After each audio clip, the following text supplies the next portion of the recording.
Salam jumpa pemirsa UT TV dimanapun Anda berada. Perkenalkan, saya Eka Intan Kumala Putri dari Institut Pertanian Bogor. Pada perjumpaan kali ini, saya akan membahas mata kuliah valuasi lingkungan dengan topik bahan sebagai praktek atau implementasi dari alat-alat analisis yang sudah digunakan, yaitu travel cost method dari sisi sebagai pendekatan revealed preference.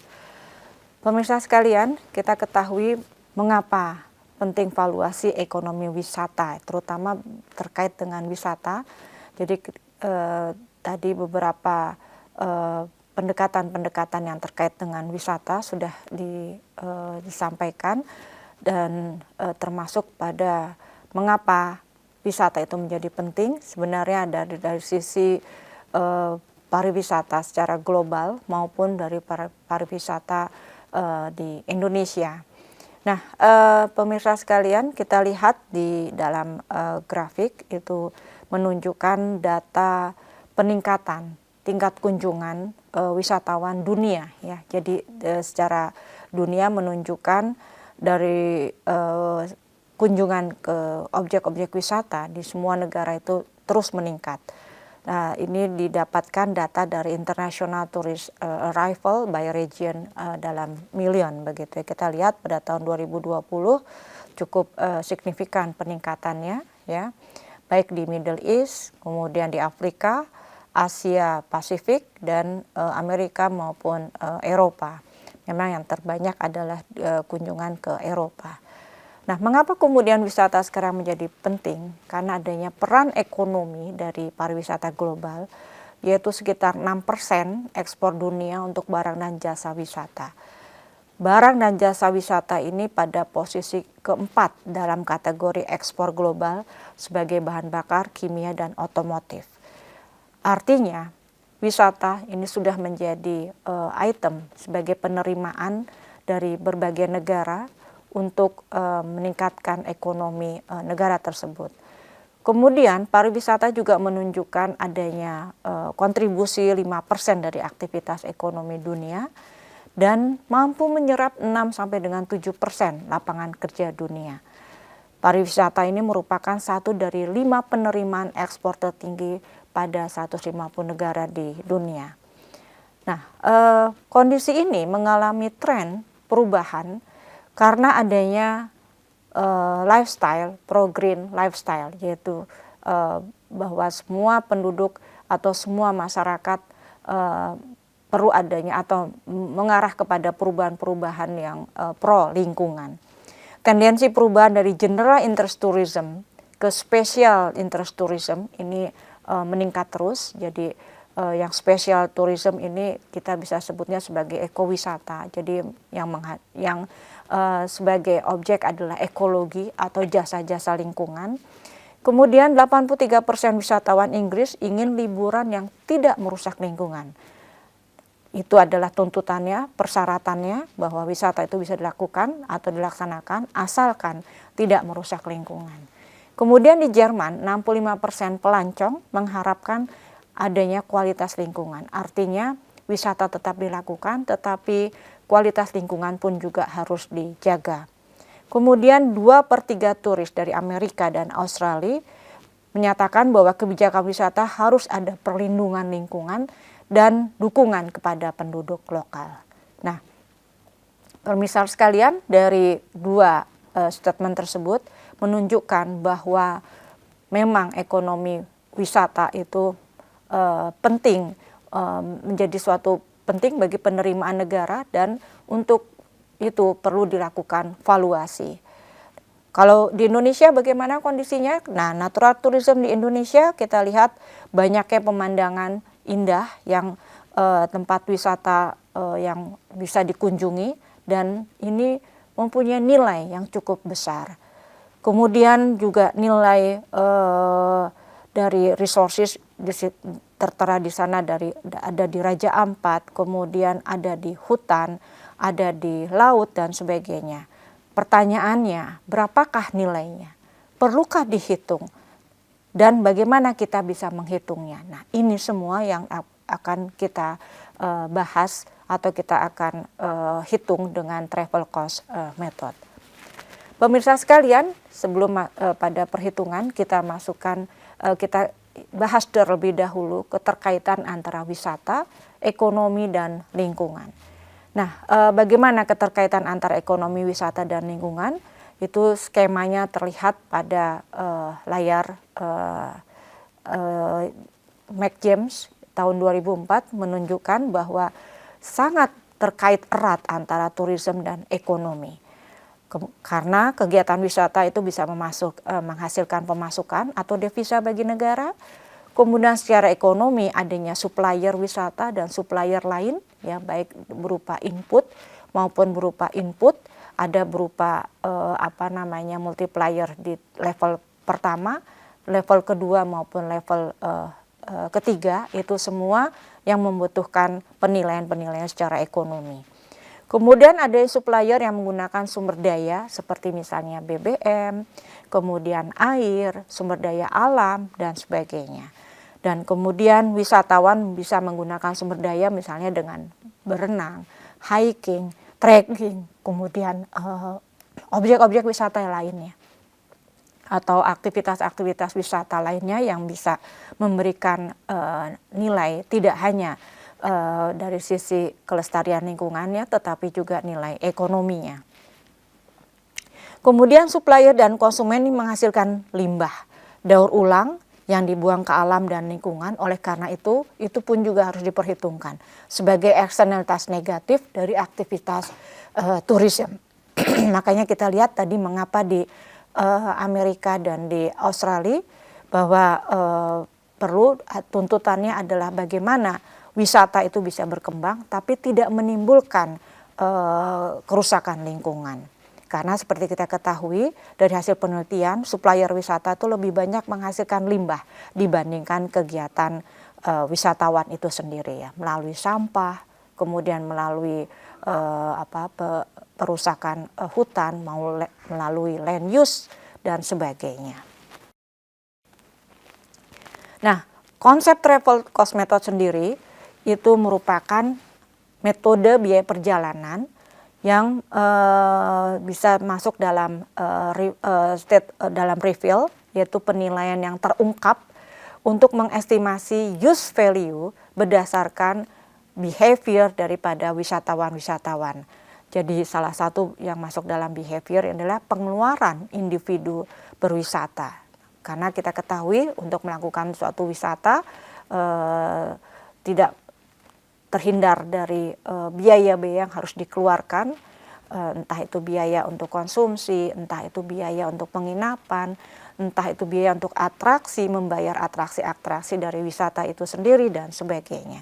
Nah, dari perilaku wisatawan yang menghasilkan, yang mengeluarkan keuangan, yang mengeluarkan uang tersebut, kita hitung berapa nilai ekonomi dari objek wisata di suatu lokasi tersebut. Nah, travel cost method ini diturunkan dari pemikiran yang dikembangkan oleh Arnold Hotelling. Bukunya sudah sangat lama, tahun 1931, tetapi teori-teorinya sangat relevan untuk digunakan hingga hari ini. Secara formal diperkenalkan oleh Wood and Trish tahun 58 dan dikembangkan lebih lanjut oleh Clason and Nets tahun 66. Nah, jadi artinya teori atau konsep travel cost method ini adalah bukan sesuatu yang baru, tetapi sudah ada sejak tahun 31, tetapi baru dimanfaatkan akhir-akhir ini saja ketika kita mengetahui semua negara memasukkan aktivitas wisata sebagai bagian dari penerimaan negara.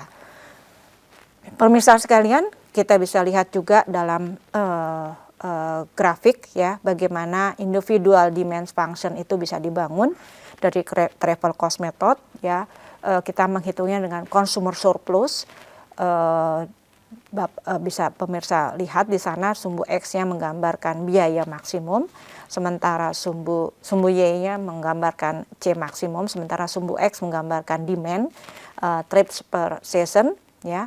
Nah, di sana terlihat pada satu titik di mana A, yaitu biaya-biaya perjalanan yang harus dikeluarkan oleh sejumlah individu A, ya, dengan melakukan average trips. Kemudian untuk melakukan average trips maka membutuhkan adanya average price atau rata-rata biaya yang harus dikeluarkan. Nah, bisa dilihat juga dalam di bawah individual demand function ada area di mana masuk dalam consumer surplus. Nah, nanti inilah consumer surplus inilah yang akan dihitung sebagai nilai ekonomi dari objek wisata tersebut. Nah, biaya yang dikeluarkan untuk mengkonsumsi jasa sumber daya alam dan lingkungan atau biasanya untuk travel cost method ini diterapkan pada objek wisata yang bersifat outdoor, ya, jadi rekreasi alam, ya, digunakan sebagai proksi untuk harga dan value jasa objek wisata yang outdoor itu sendiri. Jadi biaya digunakan sebagai proksi untuk menilai harga dan value dari sumber daya alam dari objek wisata secara outdoor. Namun kita gunakan asumsi. Jadi asumsi dasar yang kita gunakan dalam model travel cost method ini adalah bahwa perjalanan dan tempat rekreasi bersifat komplementer. Lemah, ya, jadi weak complementary, sehingga nilai tempat rekreasi dapat diukur dari biaya perjalanan. Artinya salah satunya dapat saling melengkapi dengan yang lainnya.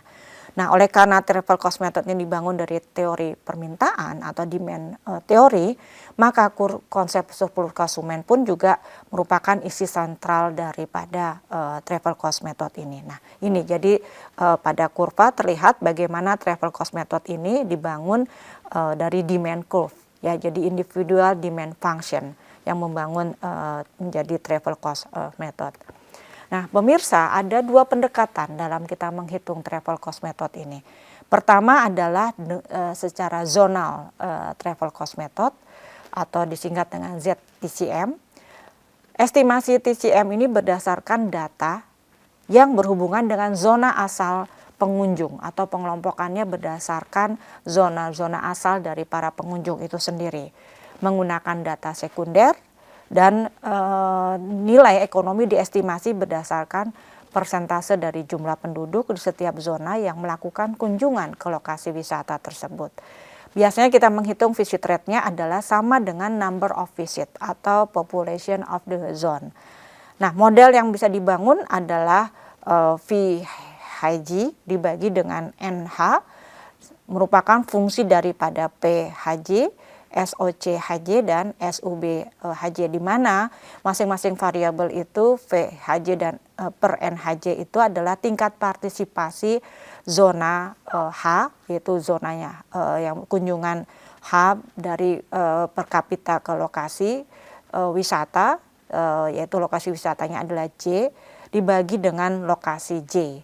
Kemudian PHJ itu menggambarkan biaya perjalanan dari zona H ke zona Z, dan kemudian SOC itu adalah vektor dari karakteristik sosial zona, sosial ekonomi zona H, dan SUB itu adalah vektor dari lokasi rekreasi substitusi untuk individu di zona H. Jadi pada kita menggunakan model ZTCM ini kita membandingkan dengan zona rekreasi substitusinya atau rekreasi tempat lainnya. Nah, sekali lagi perlu diingat bahwa zonal travel cost method ini menggunakan data sekunder. Nah, biasanya data-data ini kita dapatkan dari BPS atau dari dinas pariwisata lokal di daerah di mana objek wisata itu berada. Kemudian yang kedua adalah individual travel cost method atau disingkat dengan ITCM. Estimasi TCM ini berdasarkan survei kepada setiap pengunjung. ITCM lebih sering digunakan dan lebih akurat karena menggunakan data primer langsung wawancara dengan responden, sehingga jika ada hal-hal yang kurang dapat diidentifikasi, kita dapat klarifikasi langsung kepada responden. Ini yang memudahkan sehingga nilai ekonomi diestimasi berdasarkan jumlah pengunjung atau wisatawan di lokasi wisata dengan menggunakan model ITCM adalah VIJ sama dengan fungsi dari CIJ, TIJ, SIJ, OIJ, dan MIJ, di mana masing-masing variabel itu VIJ adalah jumlah kunjungan individu ke suatu objek wisata. Kemudian CIJ adalah biaya perjalanan, cost, ya, biaya perjalanan individu dari asal ke objek wisata, dari asal daerah di mana atau dari lokasi di mana wisatawan itu berada ke objek wisata yang dituju. Kemudian TIC adalah biaya waktu yang dikeluarkan individu ke objek wisata J, dan SIJ itu adalah karakteristik objek wisata substitusinya. Nah, key EJ adalah persepsi responden terhadap kualitas lingkungan. Jadi di sini kita arahkan juga responden atau pengunjung untuk menilai kondisi daripada objek wisatanya itu yang sedang dikunjungi. Kemudian MIJ adalah pendapatan individu atau income individu I di objek wisata J. Nah, dari dua pengukuran TCM ini ya lebih banyak yang digunakan adalah individual travel cost method karena lebih mudah, bisa langsung menggunakan data primer, kemudian lebih efisien, dan ketersediaan data pun juga bisa lebih banyak, lebih lengkap dibandingkan menggunakan data sekunder pada zonal travel cost method. Nah, tahapan daripada zonal travel cost method ini adalah kita identifikasi lokasi wisata yang akan kita teliti, kemudian kita kumpulkan data dari pengunjung secara data sekunder. Kita gunakan periode waktunya adalah 1 tahun, datanya harus series, kemudian kita definisikan zona asal, dari asal di mana. Pada gambar pemirsa bisa melihat ada zona-zona di mana 5 km adalah 10 US, kemudian 10 km adalah 20 US, dan 15 km adalah 30 US. Nah, ini menunjukkan zona 1, zona 2, dan zona 3.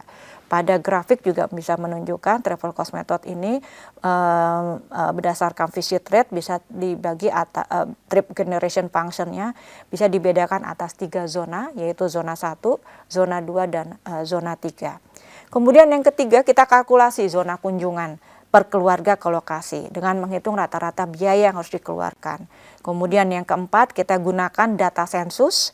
Dan yang kelima, kita gunakan data yang ketiga dan keempat untuk membangun model fungsi perjalanan dan kemudian menggambarkan demand curve dengan menentukan surplus konsumen, dan kemudian kalkulasi total surplus konsumen, dan terakhir kita akan dapat mengestimasi total surplus konsumennya di tiap zona sebagai bagian dari nilai ekonomi daripada objek wisata yang dikunjungi. Tahapan yang kedua adalah individual travel cost method. Ini lebih sederhana dan lebih dapat diprediksi data-datanya karena relatif lebih lengkap. Mengidentifikasi lokasi wisata yang akan diteliti untuk kemudian dilakukan survei ya dengan menggunakan kuesioner. Kuesioner ini kita kumpulkan data-data dari pengunjung antara lain dengan biaya perjalanan dari tempat tinggal, kemudian jumlah kunjungan, pilihan rekreasi, karakteristik sosial ekonomi, dan lainnya. Nah, setelah data-data itu kita peroleh, maka kemudian kita tetapkan fungsi persamaan perjalanan dan estimasi model travel cost methodnya. Dan setelah itu kita gambarkan demand curve-nya seperti yang ada dalam gambar, yaitu contoh ilustrasi demand curve yang berdasarkan tingkat kunjungan wisatawan. Kemudian terakhir kita hitung total surplus konsumen untuk kunjungan ke lokasi wisata yang merepresentasikan nilai ekonomi dari objek wisata yang dikunjungi tersebut. Nah, sudah barang tentu semua alat analisis itu mempunyai kelebihan dan kelemahan, termasuk travel cost method ini. Kelebihan daripada travel cost method ini, kita bisa menilai manfaat dan biaya akibat perubahan biaya akses ke suatu tempat rekreasi. Kemudian bisa dimanfaatkan untuk menambahkan tempat rekreasi baru karena adanya kebutuhan dari kunjungan yang terus meningkat. Dan bisa juga melihat perubahan kualitas lingkungan tempat rekreasi. Dan terakhir bisa merupakan menutup tempat rekreasi yang ada jika memang demand-nya menurun. Kelemahannya hanya dibangun berdasarkan asumsi bahwa setiap individu hanya memiliki satu tujuan kunjungan. Jadi tidak bisa kita meneliti untuk kunjungan yang pada beberapa tempat begitu.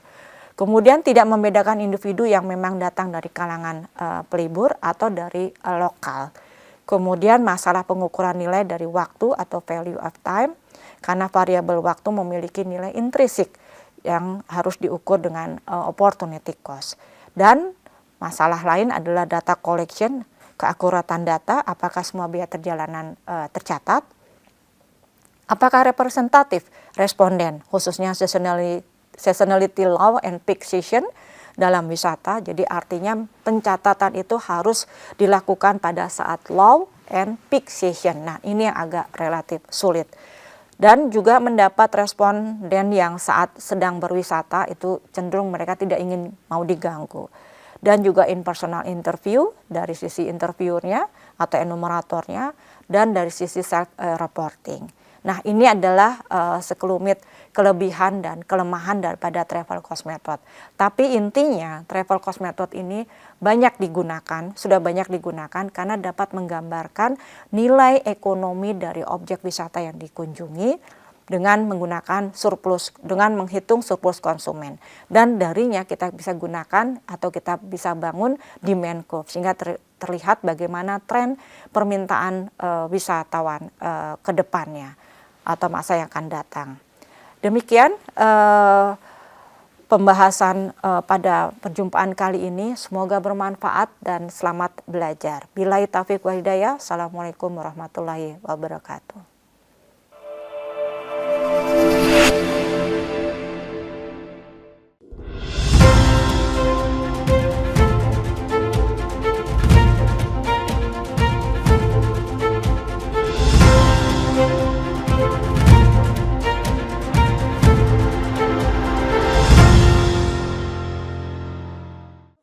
Salam jumpa pemirsa UT TV dimanapun Anda berada. Perkenalkan, saya Eka Intan Kumala Putri dari Institut Pertanian Bogor. Pada perjumpaan kali ini, saya akan membahas mata kuliah valuasi lingkungan dengan topik bahan sebagai praktek atau implementasi dari alat-alat analisis yang sudah digunakan, yaitu travel cost method dari sisi sebagai pendekatan revealed preference. Pemirsa sekalian, kita ketahui mengapa penting valuasi ekonomi wisata, terutama terkait dengan wisata.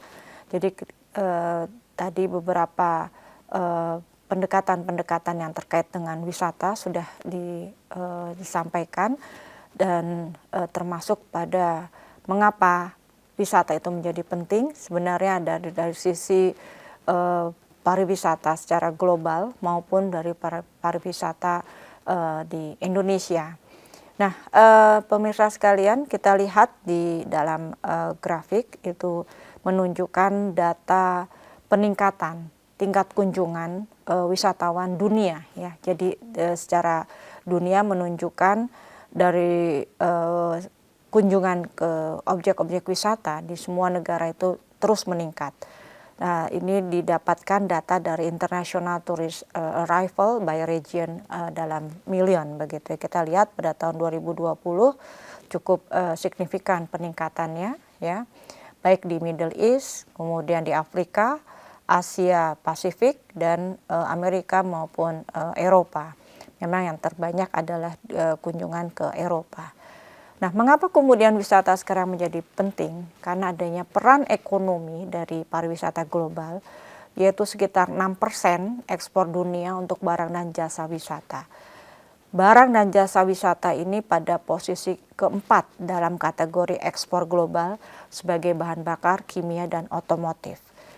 Artinya, wisata ini sudah menjadi item sebagai penerimaan dari berbagai negara untuk meningkatkan ekonomi negara tersebut.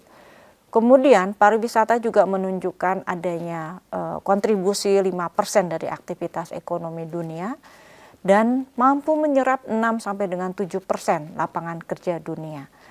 Pariwisata ini merupakan satu dari 5 penerimaan ekspor tertinggi pada 150 negara di dunia.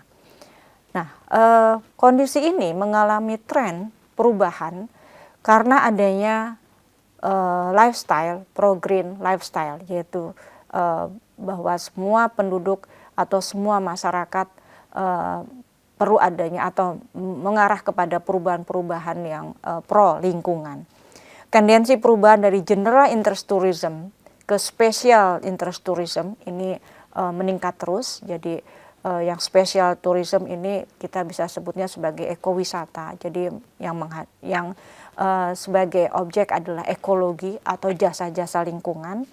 Kemudian 83% wisatawan Inggris ingin liburan yang tidak merusak lingkungan.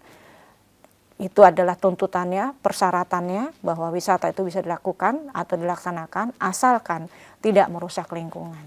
Kemudian di Jerman 65% pelancong mengharapkan adanya kualitas lingkungan. Artinya wisata tetap dilakukan tetapi kualitas lingkungan pun juga harus dijaga. Kemudian 2/3 turis dari Amerika dan Australia menyatakan bahwa kebijakan wisata harus ada perlindungan lingkungan dan dukungan kepada penduduk lokal. Nah, pemirsa sekalian, dari dua statement tersebut menunjukkan bahwa memang ekonomi wisata itu penting, menjadi suatu penting bagi penerimaan negara, dan untuk itu perlu dilakukan valuasi. Kalau di Indonesia bagaimana kondisinya? Nah, natural tourism di Indonesia kita lihat banyaknya pemandangan indah yang tempat wisata yang bisa dikunjungi, dan ini mempunyai nilai yang cukup besar. Kemudian juga nilai dari resources tertera di sana, ada di Raja Ampat, kemudian ada di hutan, ada di laut dan sebagainya. Pertanyaannya, berapakah nilainya? Perlukah dihitung? Dan bagaimana kita bisa menghitungnya? Nah, ini semua yang akan kita bahas atau kita akan hitung dengan travel cost method.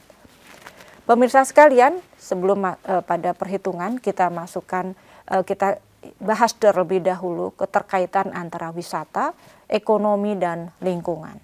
Nah, bagaimana keterkaitan antara ekonomi, wisata, dan lingkungan? Itu skemanya terlihat pada layar McJames tahun 2004 menunjukkan bahwa sangat terkait erat antara tourism dan ekonomi. Karena kegiatan wisata itu bisa menghasilkan pemasukan atau devisa bagi negara. Kemudian secara ekonomi adanya supplier wisata dan supplier lain, ya, baik berupa input maupun berupa input. Ada berupa multiplier di level pertama, level kedua maupun level ketiga, itu semua yang membutuhkan penilaian-penilaian secara ekonomi. Kemudian ada supplier yang menggunakan sumber daya seperti misalnya BBM, kemudian air, sumber daya alam, dan sebagainya. Dan kemudian wisatawan bisa menggunakan sumber daya misalnya dengan berenang, hiking, trekking, kemudian objek-objek wisata lainnya atau aktivitas-aktivitas wisata lainnya yang bisa memberikan nilai tidak hanya dari sisi kelestarian lingkungannya tetapi juga nilai ekonominya. Kemudian supplier dan konsumen ini menghasilkan limbah daur ulang yang dibuang ke alam dan lingkungan. Oleh karena itu pun juga harus diperhitungkan sebagai eksternalitas negatif dari aktivitas tourism. Makanya kita lihat tadi mengapa di Amerika dan di Australia bahwa perlu tuntutannya adalah bagaimana wisata itu bisa berkembang tapi tidak menimbulkan kerusakan lingkungan. Karena seperti kita ketahui dari hasil penelitian, supplier wisata itu lebih banyak menghasilkan limbah dibandingkan kegiatan wisatawan itu sendiri, ya, melalui sampah, kemudian melalui perusakan hutan, melalui land use dan sebagainya. Nah, konsep travel cost method sendiri itu merupakan metode biaya perjalanan yang bisa masuk dalam dalam reveal, yaitu penilaian yang terungkap untuk mengestimasi use value berdasarkan behavior daripada wisatawan-wisatawan. Jadi salah satu yang masuk dalam behavior adalah pengeluaran individu berwisata. Karena kita ketahui untuk melakukan suatu wisata tidak terhindar dari biaya-biaya yang harus dikeluarkan, entah itu biaya untuk konsumsi, entah itu biaya untuk penginapan, entah itu biaya untuk atraksi, membayar atraksi-atraksi dari wisata itu sendiri dan sebagainya. Nah, dari perilaku wisatawan yang menghasilkan, yang mengeluarkan keuangan, yang mengeluarkan uang tersebut, kita hitung berapa nilai ekonomi dari objek wisata di suatu lokasi tersebut. Nah, travel cost method ini diturunkan dari pemikiran yang dikembangkan oleh Arnold Hotelling.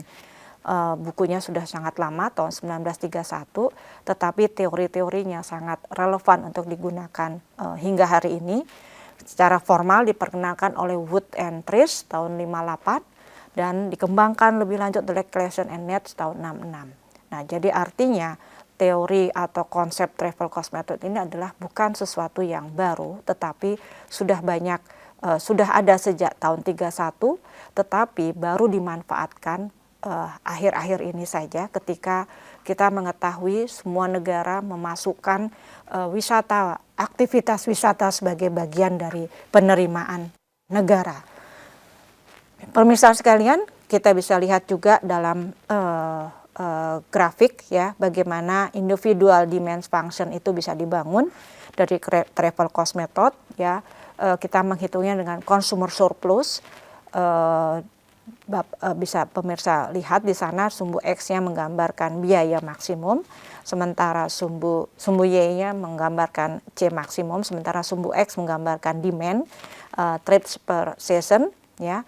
Nah, di sana terlihat pada satu titik di mana A yaitu biaya-biaya perjalanan yang harus dikeluarkan oleh sejumlah individu A ya dengan melakukan average trips.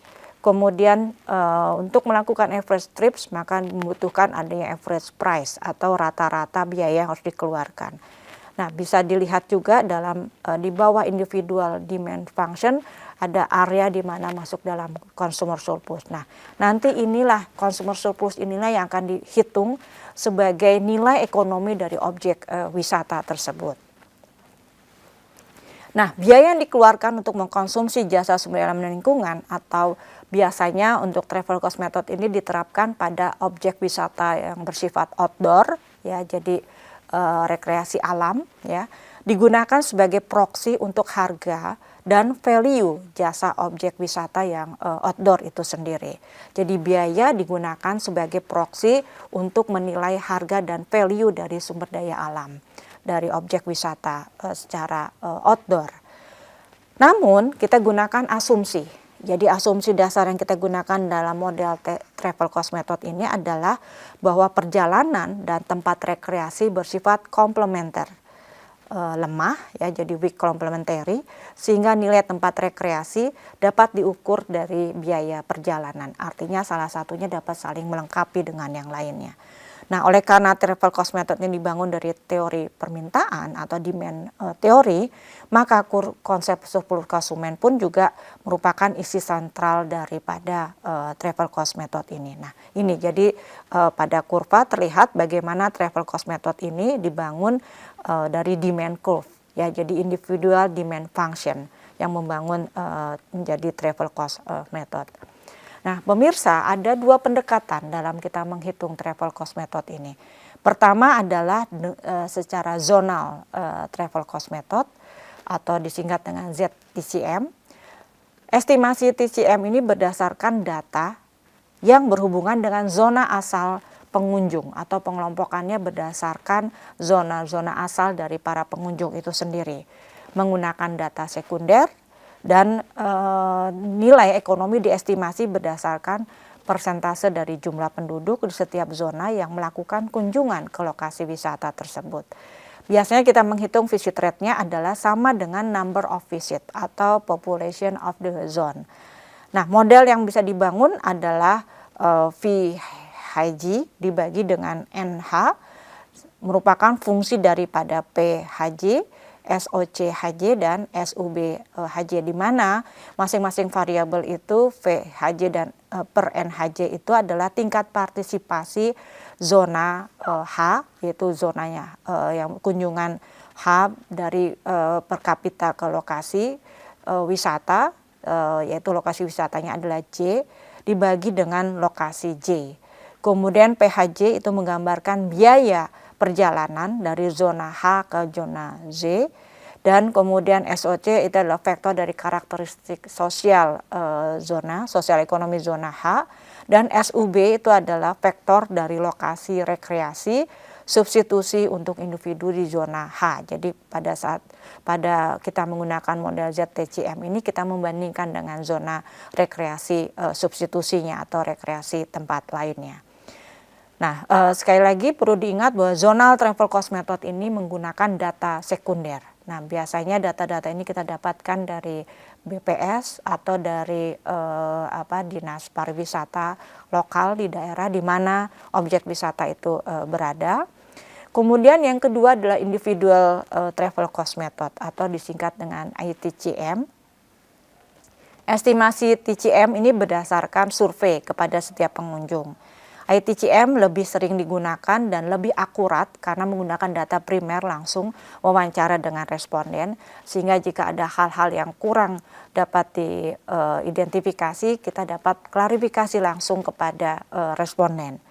Ini yang memudahkan sehingga nilai ekonomi diestimasi berdasarkan jumlah pengunjung atau wisatawan di lokasi wisata dengan menggunakan model ITCM adalah VIJ sama dengan fungsi dari CIJ, TIJ, SIJ, OIJ, dan MIJ. Di mana masing-masing variabel itu VIJ adalah jumlah kunjungan individu ke suatu objek wisata.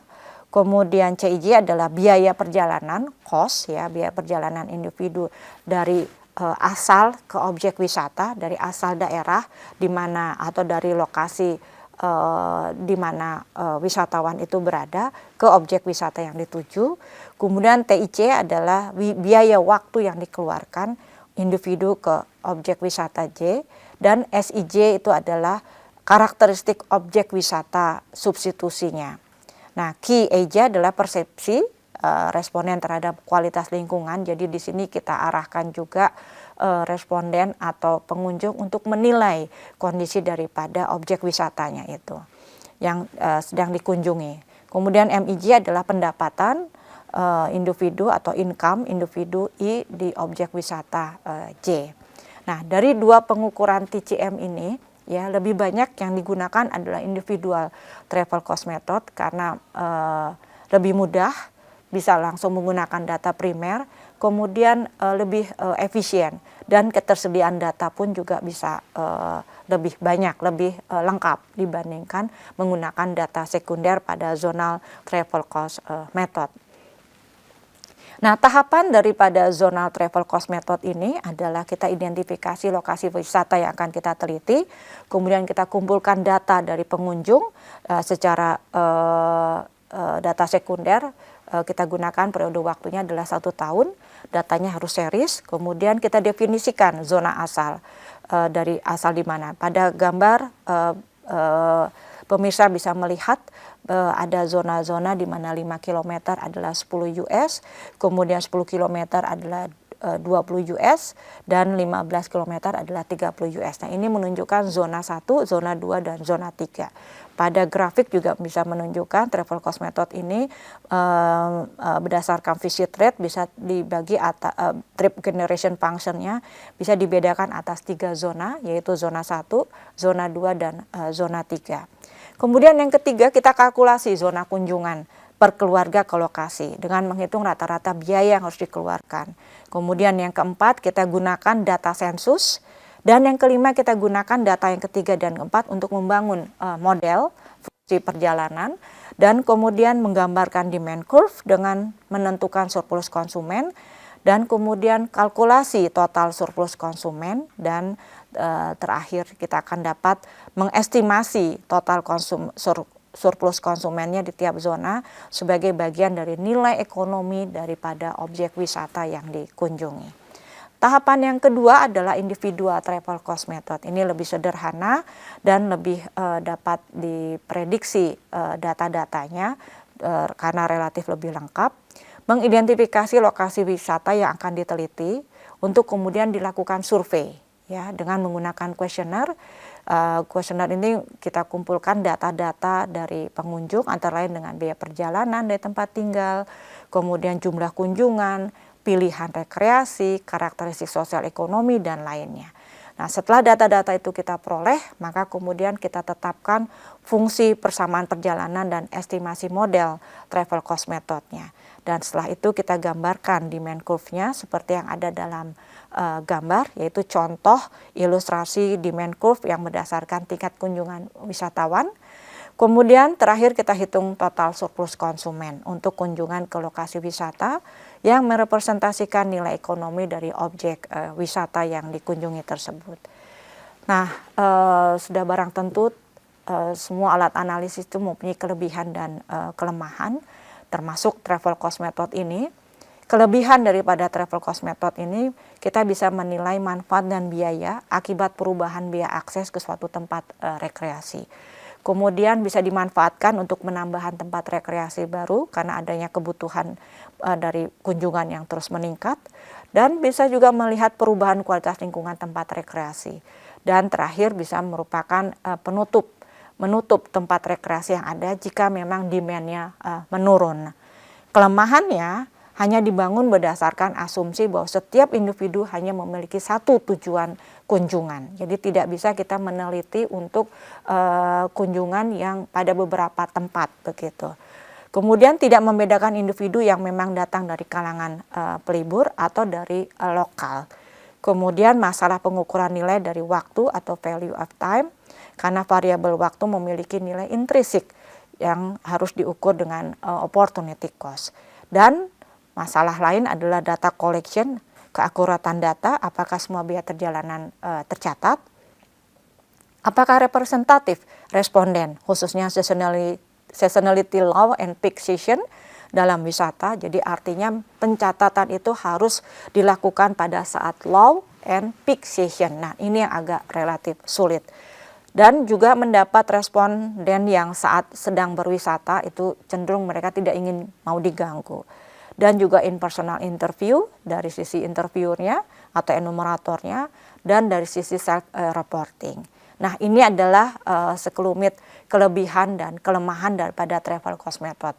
Tapi intinya travel cost method ini sudah banyak digunakan karena dapat menggambarkan nilai ekonomi dari objek wisata yang dikunjungi dengan menghitung surplus konsumen. Dan darinya kita bisa gunakan atau kita bisa bangun demand curve sehingga terlihat bagaimana tren permintaan wisatawan ke depannya atau masa yang akan datang. Demikian pembahasan pada perjumpaan kali ini, semoga bermanfaat dan selamat belajar. Billahi taufiq wal hidayah. Assalamualaikum warahmatullahi wabarakatuh.